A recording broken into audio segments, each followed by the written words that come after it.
Welcome to 15-Minute Band Builder Module 7. Josh Liston again here from DIYmusicmovement.com. And in Module 7, we're going to be looking at digital releases. So this is a big topic for most modern independent bands, as the majority of distribution and promotional opportunities that are available to independent bands happen digitally these days. So we'll move on quickly and rip through this one so you can get on to getting your music out there. Your top 40,000. Now, this was a quote used by Apple, of all companies. I know they get talked about a lot. It's a little bit cliche, but they are marketing masters. Your top 40,000 was used to market the iPod Classic in 2009, and basically was just a reminder to the traditional music industry and the consumer public, I guess, that the traditional way that people consume music was dying, essentially was dead. And you can now have 40,000 songs in your pocket if you get the iPod Classic with the big hard drive. So the way people were consuming music on a daily basis and curating their own playlists had completely changed. And the way that people were getting that music traditionally had been via either being exposed to it by radio, all those things, and they were purchasing a physical disc. That's all changed, as we know. Most people now, if they do get a physical disc, throw it in their computer and get the digital copy anyway to carry around with them everywhere. And or they're purchasing directly from digital. And there's also obviously music discovery happening on digital channels on the internet and digital radio, where people hear and get exposed to new music digitally via blogs, aggregation services, online radio, those types of things. So we've got to keep all that in mind. I just thought that quote encapsulated exactly what and how the music industry has changed, and just how much music one person can accumulate now digitally. Now, digital distribution is the focus of this actual module, so that's how do we get our music out into all the digital outlets and into the best places to be curated and found by MP3 bloggers and those types of things. So first, digital distribution is the easiest way for a band to get music out there into the marketplace and start making money in 2013 and beyond.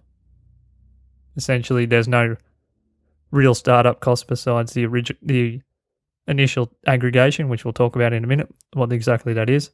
So essentially, beyond the cost of getting your music out there to begin with, there's no ongoing printing fees. The basic cost over time is minimal. You pay a percentage to a lot of the marketplaces like iTunes, but the actual cost of restocking yourself with a physical disc is zero. So bands can essentially make more money per song if they sell it digitally, because the cost of doing that is so low. There are pay-for-download sites like cdbaby and Bandcamp, which offer bands an easy alternative with quick direct downloads. Quick direct uploads. So that means you can get your music into them quickly. Easy dashboards, meaning that you can actually navigate the site well. They have a lot of analytics on where your downloads are coming from, how much is coming from each store that you select to get your music out to, or where that person is downloading a song from, if maybe in exchange for an email if you're using Bandcamp. And they also have variable download feature sets and low fees. So variable download feature set in terms of Bandcamp, for example, means that you can allow your fans to pay for the highest quality version of the song, maybe a WAV file or something, or a lossless audio file, and they can download the same song in an MP3 at a lower quality for free. So you're covering both angles, both marketing to people that are searching for free music and music discovery, and also you can get people to pay for them on the same pages. So to access larger digital music marketplaces like iTunes, Amazon, Rhapsody, Spotify, RDO, etc., you must use a digital aggregation service, for which I recommend Tunecore, and I'll explain in a minute why I do that. There are several out there. I've just found Tunecore to be the most reliable and have the best back-end analytics, and also the best blog to go along with your service. So digital aggregation specifically, quality aggregators like Tunecore deliver music from artists to marketplaces. Major marketplaces like iTunes, Amazon, Spotify, and RDO, etc. Rhapsody, they actually insist on using a digital music aggregator. You can't just approach them anymore directly and expect to get your music in there anywhere near as quickly. or as efficiently or as effectively as you can if you do use a digital aggregation service. So what exactly do they do that you can't do yourself? Basically, they ensure the integrity of the delivered tracks and also deliver the audio files and all track information, including artwork and meta tags and all those things for track information in the most preferred fashion for each of the major marketplaces. So essentially you upload, just say you use Tunecore, you upload your highest quality files, all the artwork, all the meta tags being information on the actual song itself, whether that's genre or a segment of lyrics or whatever. It depends on how much detail you want it to go into for the meta tagging for each MP3 that it ends up being. But another example of that would be just a description that goes into iTunes. You do all that through Tunecore itself. And they then send it out in the most preferred fashion to all of the digital marketplaces, meaning that you upload once, you do all the information, input once, you send the artwork in once, and they do everything else. So it's a pretty good system. And they ensure that it gets done properly and that you get notified when your music and whatever you do send, whether it's a video or whatever you happen to be uploading, when it goes live in the different marketplaces and different online radio stations, etc. Tunecore, for example, actually got my band, A Candelize album, and all associated artwork and track information into iTunes Global, all the stores that were available at the time. There's quite a few more now, but that was within 48 hours, so that was awesome. And Spotify within 3 weeks. We've since actually expanded the number of stores we're in to include Rhapsody, eMusic, Move, Rdio, Mog, Deezer. You can't actually directly apply to Pandora if you were wondering. And Pandora has expanded globally now, essentially into most Western countries anyway. They actually are more of a curation service, so more traditional radio that happens to be on the internet. So that's a slightly different marketplace. You would have to look up Pandora themselves to find out their current application process to get your music onto a station like that. But pretty much every other major digital marketplace where you can either curate music and or play music or buy it, which is what we all really want as an artist, is for someone to buy it in the end. That can all be done through a service like Tunecore or cdbaby or Reverb Nation if you happen to already be there. I actually recommend Tunecore because I found that it works really, really well. Other digital places to consider having your music, SoundCloud.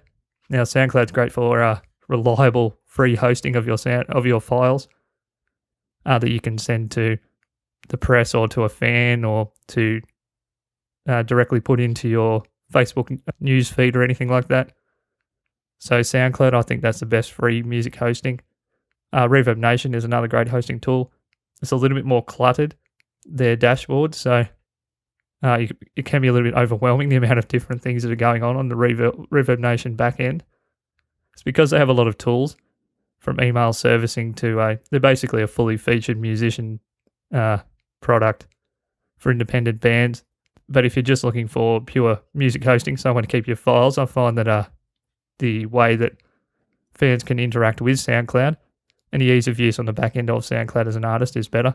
If you're looking for more a broad range of tools, from marketing services to email to digital aggregation, and Reverb Nation might be a better option. They also do free hosting, so you can put some music up there and people can hear it for free. Last.fm, which is kind of the forgotten entity in the music industry, is probably one of the most important sites out there. It's a fan-driven internet radio station, so people curate their own channels and they can feature your music on there. You can feature other bands' music on yours and share those with your fans or with other people on Last.fm. You can recommend a different channel or station you've curated to different people. You can recommend and curate channels for specific people or groups. It's a great site. Hypem.com, which is hypemachines.com's URL. This is a site that I discovered through reading Your Band is a Virus by James Moore, which is an amazing book. Every page of that book is fantastic, so I'd get on that. It's completely expanded the amount of marketing and online opportunities I see for my own bands, as well as the bands that I'm going to be working with and do work with DIY Music Movement. So just check out hypem.com. Basically, it's an aggregation service for MP3 blogs. You can search by country or by genre, or you can search for channels that play specific artists on there, blogs that have featured MP3s by a specific artist, I should say. Just don't go out and harass all those people and say that you came from Josh from DIY Music Movement or from James Moore from Your Band is a Virus. Just go and slowly get to know those people. Follow a few of the channels that play the types of music you like or the artists that you like. Get to know their blogging style. Comment on those blogs and that sort of thing. Get to know them. And the final one is music.mevio.com. If you just Google that, or just Google the phrase pod-safe music sites, you'll actually find a bunch of sites where you can put your music up to be shared by royalty-free by podcasters out there that curate podcasts for different genres. It's a good way to getting exposed to a real different crowd, the podcast crowd, the crowd that you might not find hanging around a bunch of social media sites all the time or on blogs and those types of things. So it expands you to a new audience. So basically, to encapsulate what all of these particular other digital places are that I'm talking about, they're basically free services, or at least have a free option for getting your music out to your fans so they can hear you for free. And really, a lot of people don't want to pay for music anymore, so you have to service them and give them what they want to a certain degree. So 15-minute band builder module 7 actions. To choose a platform online where your free music can be offered. For example, SoundCloud, Reverb Nation. Understand that all major digital music stores require you to use an aggregator to get your music into their stores. So use Tunecore because I know it works. If it doesn't work and you find that something stuffs up, I'll refund you the $49.95 myself. I'm happy to do that. I believe in the product so much. And I have such a great blog that I think is one of the most underestimated music related blogs on the net for really, really useful information and how-to for independent bands. And yes, just once again, just get your music out there on those free platforms and MP3 blogs that cover your genre. Just don't harass them. So look, hypem.com. Just follow some people, get to know their work, and communicate with the people that you like and you think might like you. Rightio, I'll see you in Module 8, building your website. See you soon.